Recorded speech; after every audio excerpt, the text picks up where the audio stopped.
Meus queridos amigos, estamos aqui para mais um Café com Luz.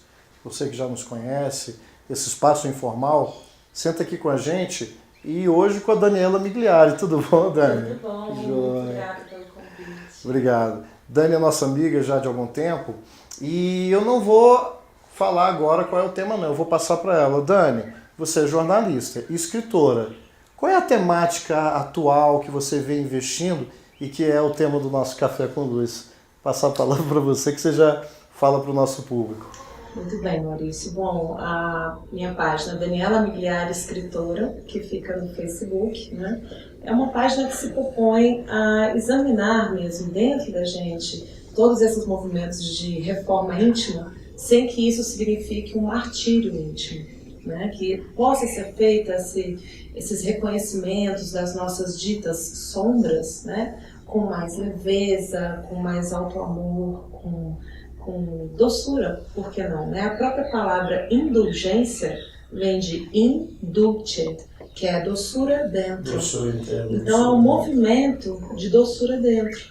E isso vem em consonância com a proposta do próprio Jesus Cristo, né? Quando ele fala ao próximo como a ti mesmo, muitas vezes a gente parte dessa premissa de um lugar vazio e a gente começa a fabricar comportamentos para a gente ser bom, correto, enfim, trazer valores daqui, da mente, mas não valores que já estão no coração ou até na nossa biologia, já estão orgânicos dentro da gente. Então a gente começa a fabricar determinadas reações que não são consistentes. Então o que o Cristo nos convida? A nessa reforma íntima, que não precisa ser martírio íntimo, pode ser leve, pode ser doce, pode ser passo a passo, aí sim, isso conquistado, a gente pode transbordar ao próximo. Então, ao próximo como a ti mesmo. Tudo que eu quero dar para o outro tem que começar de um movimento interior e então transbordar, para que tenha uma coerência. Qual é a diferença, já que você está falando desse cuidado íntimo, já que para poder dar para o outro eu também tenho que ter dentro, não é isso, Dani? Uhum. Esse zelo, esse cuidado, esse carinho com o alimento espiritual. Em que medida o amar a si mesmo é diferente, por exemplo, do excesso, que é o egoísmo? Não é uma boa provocação? Excelente. Eu acho que assim, a gente tem que estar sempre muito conectado com isso, porque é a história do caminho do meio. Ele é muito desafiador, né? Por exemplo, se eu sou uma pessoa que eu sou totalmente, por exemplo, controladora, tá? Então eu estou lá controlando as coisas a 100%. E aqui eu estou sendo, digamos, uma pessoa relaxada, que está seguindo com as coisas. Se eu fico muito lá ou muito cá, eu estou em desequilíbrio. Se eu estou aqui 51%, aqui 49%, eu ainda não estou na porta estreita, que é aquele 50-50, que é o caminho do meio, que é essa porta estreita que é tão desafiador a gente estar dentro desse equilíbrio.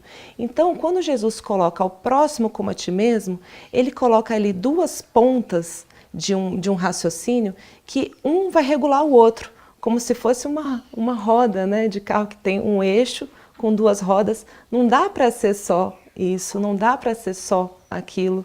A gente precisa ter o equilíbrio, entende? E ele já dá para a gente a referência. O que eu gostaria que fizessem comigo? Então a gente vai, conforme a gente vai caminhando, a gente vai amadurecendo as nossas compreensões, a gente vai refinando essa percepção do que eu gostaria que fizesse a mim. Essa é a autoeducação. Então isso é um processo também. É um processo. A gente já não sabe, muitas vezes uma criança fala, mas eu quero ao próximo aquilo, e você vê que aquilo não tem muito sentido ainda. Por quê? Porque está em construção a percepção do outro. Por isso que a caminhada ela é sempre tão abençoada na convivência. Porque você, quando convive com o outro, você está espelhando. Você está conhecendo as suas reações, as suas emoções, nas frustrações que você vive na relação com o outro, aí vê o seu egoísmo, aí vê a sua raiva, aí vê todas essas coisas que a gente sabe que são estágios da nossa caminhada, não são necessariamente ruins, né? E a gente vai também tendo a oportunidade de espelhar isso para o próximo se ver, né? E essa percepção dessas sombras, digamos assim, no relacionamento com o outro, é onde está o verdadeiro mapa do tesouro, que é por onde eu tenho descoberto um caminho de integrar esses dois lados dentro de mim, sabe? De olhar para mim e falar, puxa vida, eu me senti agora com tanta inveja de uma pessoa, ao invés de eu pegar o chicote da culpa e ficar ali me maltratando, é eu parar um pouquinho e conversar comigo. Da onde vem isso? Por que isso? E aí, num movimento de leveza, conciliar isso dentro de mim, acalmar essa demanda minha, porque ela existe. A maioria das pessoas quer calar a boca das sombras, quer calar a boca desses defeitos, não quer olhar para essa lama, para essa sombra. É o doente que nega a doença que carrega isso. ainda. E aí vai para uma vida de superficialidade e de aparência, porque a gente tem que parecer bom, a gente tem que parecer justo, só que isso não tem uma coerência interna. Então isso não se sustenta. É aquele a típica pessoa que está ali no dia a dia agindo de uma maneira e de repente, puf, explode. Né? Por quê? Porque ela está contendo essa sombra. Mas essa sombra, o que ela é na realidade? As pessoas, né, ficam imaginando que são aquelas figuras demoníacas. Não é isso. A sombra é tão somente a nossa infância espiritual. São as encrencas, os conflitos, a gente pode chamar assim, Dani? Os conflitos, as imperfeições, esse agregado que ainda merece cuidado para amadurecimento. Exatamente. Então não é extirpar a sombra. Não. Seria transformá-la em luz. Integrar em amor. Porque muitas vezes a gente vê referências de arrancar, de extirpar. E isso tudo, na verdade, o próprio livro do Homem Integral, de Joana de Ângeles, né, com Divaldo Franco, propõe isso. A gente precisa integrar essas partes. O que são essas partes de nós? São partes que precisam de, primeiro lugar, você não negar. E depois, identificá-las. Você não nega, você olha para elas. Né? Você não precisa ter medo, você também não precisa tentar calá-las à força, mas você observa, ok, essa é a minha realidade desse momento, tudo bem, eu estou encaminhada. Esse tudo bem, eu estou encaminhada, ele traz uma leveza, uma doçura para o nosso movimento de reforma íntima, que ela tem foco, é uma reforma que tem foco, que sabe onde quer ir, meu farol é Jesus, eu sei para onde eu quero ir, mas eu, ao mesmo tempo, estou lidando com a minha realidade deste momento. Então, vou aos pouquinhos, passinho por passinho, lidando com isso, e essa infância espiritual, depois que ela é vista, ela precisa ser validada, acolhida. Isso é muito importante, porque, em geral, a gente fala, não, eu não posso me sentir egoísta, eu não posso ter isso. Não é assim, ela tem uma demanda real importante. E aí você começa, depois que essa infância espiritual está um pouquinho mais tranquila, você fala para ela assim, olha só, temos uma proposta diferente. Aí você dá um banho de evangelho suave, não é um evangelho que impõe, que machuca, que aponta, que fere. Jesus falava por parábolas, Jesus jogava as sementes, sabendo que o nosso coração ia germinar isso no tempo certo. E tempo certo sugere o quê? Caminhada. Caminhada tem um tempo de cada um, né, Daniela? Acolher os defeitos, acolher a sombra, não é passar recibo dizendo eu concordo. Você falou da acolher a criança. Nessa dimensão interna, vale a metáfora, o exemplo de uma mãe que precisa reeducar e corrigir um filho, essa relação da mãe amorosa, mais madura com o filho, como é que ela faz o processo de correção? Ela não pode ser condescendente com o erro. Me ajuda nessa metáfora, como é que a gente pode construir esse exemplo? Eu que tive 4 filhos, né, e posso dar um ótimo exemplo. Por exemplo, meus filhos gêmeos. Chega um momento que eles estão disputando um brinquedo. Aí, é meu. Então tá aquela pancadaria. Primeira coisa, você contém, você acalma e você pega aquele que está mais exaltado, ajuda a voltar a respirar. Se você chega estridente, se você chega impositivo, você não está acolhendo a dor dele, que é uma dor para ele naquele momento real. E isso pode ser colocado também para a nossa infância espiritual. Às vezes a gente está com ciúmes, porque para a gente aquilo é muito importante. Então não adianta eu ler e socar goela abaixo que eu tenho ciúmes. Não, não posso ter ciúmes, não posso ter ciúmes. Não tem jeito. O inconsciente vai expulsar isso em algum momento. Voltando à analogia da criança. Você acalma a criança. Você fala com ela, eu sei que você queria muito esse brinquedo só para você. Mas olha só, a gente tem um. Depois que você acalmou, respirou junto com a criança, você começa a fazer o diálogo empático. Seu irmão também quer muito.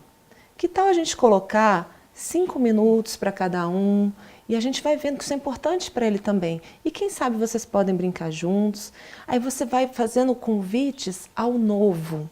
Mas para chegar nesse ponto em que a criança se desarma, o primeiro momento é um momento de acolhimento. Olha, é natural, eu senti ciúmes, eu senti insegurança, faz parte, eu me senti assim. Aquele sentimento, apesar de não ser o ideal, ele é verdadeiro. E você tem que reconhecer que a pessoa sente. Se a gente não reconhece dessa forma, a gente pode causar sofrimentos graves internos, não é? E na verdade não tem coerência, não tem construção. O que é o conheça-te a ti mesmo? É você compreender o seu momento interno atual, você não se envergonhar dele, você não sentir culpa, você se assumir humano. A gente está encaminhada, gente. Esse é um planeta, né, de provas e expiações, entrando agora na regeneração. É uma caminhada longa. Agora a gente precisa ter foco. A gente precisa saber para onde a gente está indo. Por isso que o contato com o Evangelho é tão revigorante, traz tanto frescor. Toda vez que a gente entra em contato com Jesus, a gente fica... É como uma respiração, né, de alegria. Você fala, uau, isso faz sentido para todo o meu corpo. Eu sinto vontade de estar nesse lugar. Só que aí a gente vai se frustrando, porque ninguém consegue ser Jesus assim. O amor a si mesmo, né, que a gente escolheu como esse tema, já foi colocado com toda a pujança pelo Cristo dentro de uma linguagem, de metáforas, de parábolas, mas o ensino dele está amplamente ligado à lei divina. E é tão profundo isso, Dani, porque quando a gente vai ver na doutrina espírita e se pergunta de caridade, né, a pergunta 886, que todo mundo fala, e ele fala que caridade é benevolência, você falou em indulgência e perdão. Como é que eu posso exercer, mesmo com dificuldade, esse exercício do encontro com o outro, para amar a Deus, não é essa a proposta? Sim. Da resposta do doutor da lei? Se eu também não exerço isso comigo. Então, o que é ser benevolente comigo, ampliando o meu potencial de ação? Indulgente, porque se é indulgente comigo, significa que eu tenho a sombra, Sim. que eu tenho as imperfeições. Sim. E perdão nesse processo. Você falou em culpa. Está por aí? O perdão é um gesto de amor, de zelo próprio, de amor a si mesmo? Esse auto-perdão, ele vai nessa linha, Dani? Você sabe que perdão, para mim, compreende um significado maior de compreensão da infância espiritual, nossa e do outro. Digamos que você está chegando numa escola, tá? Você está indo para a sua faculdade, você está com seus livros embaixo do braço e você passa ao lado do maternal. Aí você vê aquelas criancinhas começando a andar, cambaleando, caindo, babando. Você olha para elas com ternura. Você olha para elas com a certeza de que elas vão crescer. Vai chegar o dia que o passo vai anteceder o outro, que a criança vai dormir a noite toda, que a fralda vai amanhecer seca. Tudo isso vai acontecer e Jesus nos olha assim. Quando Ele vê a gente batendo cabeça entre as nossas ditas sombras, que é nada mais do que a nossa infância espiritual, Ele sabe que a gente vai caminhar, que a gente vai crescer e que essa programação evolutiva da gente estar exposto à matéria, às provações todas do nosso dia a dia e principalmente a bênção da convivência no lar, né, da gente com a gente mesmo, com o próximo mais próximo, que é onde a nossa verdade se apresenta. Por isso que eu sempre falo que o centro espírita mais importante é o centro espírita do lar, porque é lá que tudo vem à tona e é lá que a gente precisa se reconectar com a fonte de amor, né? Então, essa benevolência, isso tudo vem... eu estava dando um exemplo ainda da escola, me perdi um pouquinho, mas voltando. Você está chegando na escola, você olha aquelas crianças, você sabe que elas vão... Mesmo se você chegou na hora que está acontecendo uma briga, uma confusão danada, todo mundo dando chilique, mas faz parte do processo de aprendizado também. Faz parte, mas você olha para aquelas criancinhas com uma certeza de que elas vão crescer. Então o convite que eu venho fazendo a mim mesma, em primeiro lugar sempre a mim mesma, para que eu possa transbordar isso para os outros nos meus escritos como que eu posso olhar para a manifestação da infância espiritual das pessoas que me cercam. Se um dia meu marido estiver azedo, se um dia alguma coisa acontecer comigo no trânsito, como que eu vou encarar a infância espiritual do outro? Que é aquela cena clássica de Jesus, quando estavam todos prestes a apedrejar a mulher adúltera, e ele fala, quem aqui tem coerência para jogar essa pedra nessa mulher? Quem que errou aí que atira a primeira pedra? Né? Não é? Então, assim, quando a gente entende o nosso tempo evolutivo, não de uma perspectiva de descanso, de não vou olhar, não é isso. Mas quando a gente entende com aceitação, mas com proatividade, foco no nosso farol, a gente consegue entender o tempo do outro. E aí, o perdão, ele quase não se faz mais necessário. Porque a indulgência, a compreensão, ela dilatou tanto. A compreensão dilatou tanto que você fala, peraí, o que essa pessoa... Eu posso exigir que essas criancinhas do maternal falem russo comigo, ou falem diante da ONU? Caramba, a gente está caminhando, né? Então, assim, na verdade, é um equilíbrio. Eu não posso nem ser tão indulgente, né? E, de outro lado, tão estridente, como você falou, e duro e rígido. Senão eu vou confundir indulgência com permissividade. Isso. Com descendência com erro. Eu gostei muito quando você falou, Dani, me perdoe destacar assim, Imagina. Em equilíbrio. Porque se a gente não tiver equilíbrio, a gente vai entender que agora eu tenho que agir com amor. E eu penso que o amor se disponibiliza com energia. Às vezes eu preciso falar duro com meu filho. Uhum. Mas qual é o sentimento que está junto com essa fala? Uhum. É de exterminá-lo? Fraternalmente, a gente brinca, né? Porque tem hora que a gente perde o ponto, não perde? É isso mesmo. E aí quando perde o ponto, fica muitos pais que ficam se culpando. Eu peguei pesado. Não. Aí é aquela hora de retomar, de você fazer da avaliação. Peraí, eu passei da conta.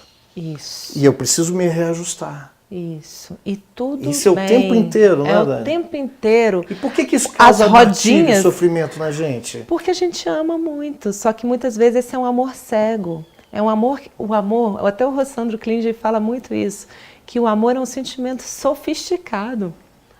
A gente acha que a gente ama e que o jeito que a gente ama está pronto, não é, é um processo, né? Então, assim, essa questão de você passar um pouquinho da conta e você se regular, e você percebe, as nossas emoções sinalizam na hora, quando a gente perdeu, né, o rumo. E aí a gente, o coração sinaliza, as emoções sinalizam, a fé raciocinada, a mente com a fé raciocinada organiza. O nosso espírito, ele traz para a gente a intuição de para onde a gente segue. E o corpo, o que é o corpo? O corpo é a síntese, é a manifestação mais abençoada que tem. Por isso que está na matéria, é um presente tão imenso, porque é a hora em que a gente está tendo a oportunidade de colocar todos esses estágios em manifestação. Eu me lembro de uma situação, eu estava saindo de casa, e sabe quando você acorda porque você também já não dormiu bem, sabe lá que tipo de vida espiritual você teve durante o sono, e acordei doido para poder projetar em alguém a minha ira, o meu desconforto. E aí, de repente, eu fui servir o café para minha filha e ela derrubou em mim. E aquilo me deu uma irritação muito grande e eu já descontei nela. Só que eu não parei por aí. Então o trânsito já foi mais complicado, eu já me coloquei numa situação mais difícil e aquilo foi crescendo. Quando eu cheguei na hora do almoço, graças a Deus, chegou um ser luminoso lá em casa. Foi minha mãezinha, estava lá, por coincidência, não era o dia. Ela falou assim, você vai deixar essa onda continuar aí, até fazer estragos piores?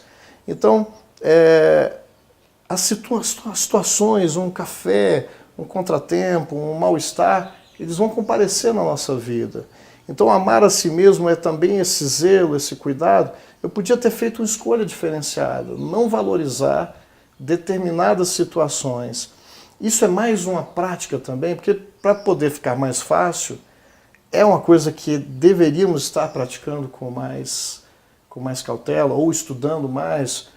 Olha só, recado Maurício, nesse sentido, Dani. Olha só, hoje você está aqui contando essa história.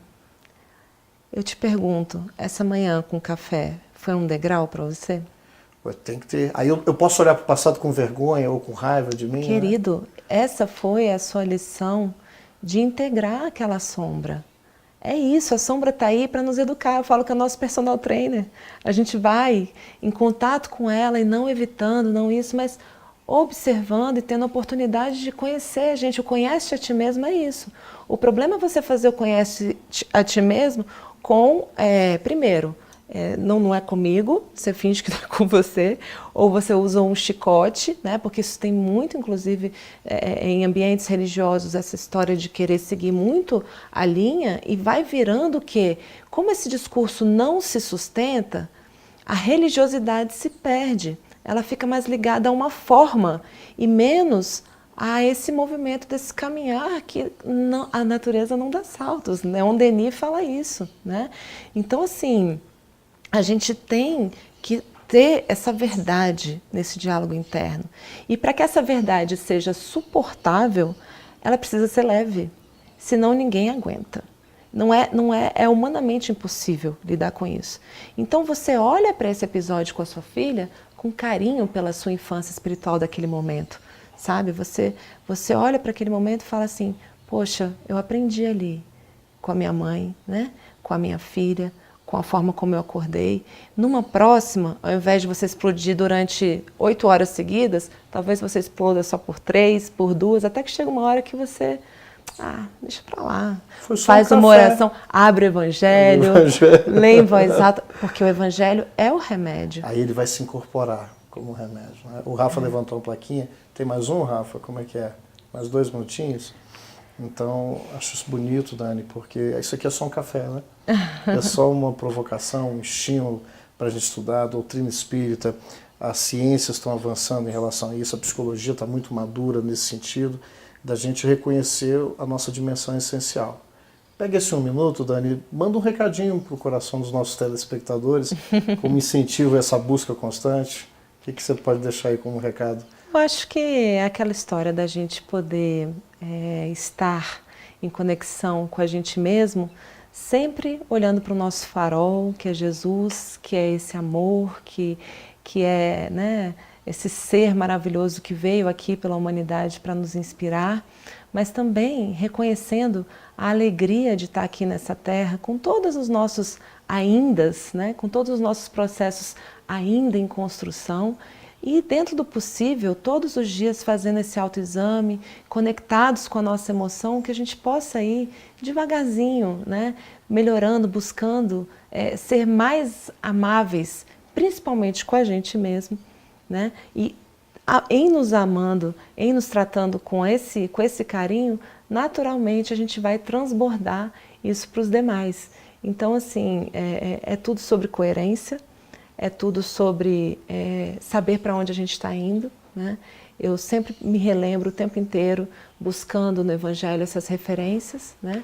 Mas também colocando os meus pés bem nessa terra abençoada, né? Nesse planeta maravilhoso que nos recebeu, para que eu tenha senso de realidade, para que eu tenha autorresponsabilidade no meu processo, mas que ele possa ser leve, possa ser doce. Obrigado pela sua participação. Beijo no coração e um beijo para todos vocês. Até o próximo café.